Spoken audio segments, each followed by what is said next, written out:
SSC নবম দশম নিয়োগ দুর্নীতি মামলায় ইডির হাতে গ্রেপ্তার তৃণমূল বিধায়ক জীবন কৃষ্ণ সাহা। পালাতে গিয়ে সকালে ধরা পড়েন আধিকারিকদের হাতে, খবর ইডি সূত্রে।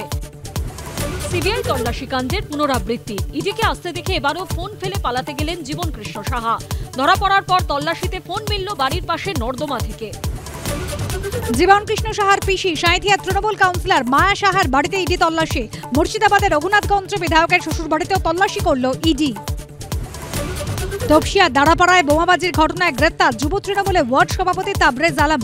গ্রেপ্তার তাবরেজের বাবাও। শাসক দলে মোট 5 জন পাকড়াও। হিসেব না দিলে সেই পুজো কমিটিকে অনুদান দেওয়া বন্ধ হোক, পর্যবেক্ষণে জানালো কলকাতা হাইকোর্ট। কারা হিসেব দেয়নি তথ্য তলব বিচারপতির। পরশু মামলার পরে শুনানি। যৌথ সংসদীয় কমিটি থেকে পালাচ্ছে বিরোধীরা। সরকার চালাতে চায় জেল থেকে। 130তম সংবিধান সংশোধনী বিল নিয়ে বিপক্ষকে আক্রমণ অমিত শাহের। জেল থেকেই সরকার চালাতে চায় বিরোধীরা। সংবিধান সংশোধন বিল নিয়ে ফের আক্রমণে অমিত শাহ। ঘণ্টাখানেক সঙ্গে সমান রাত 8টা।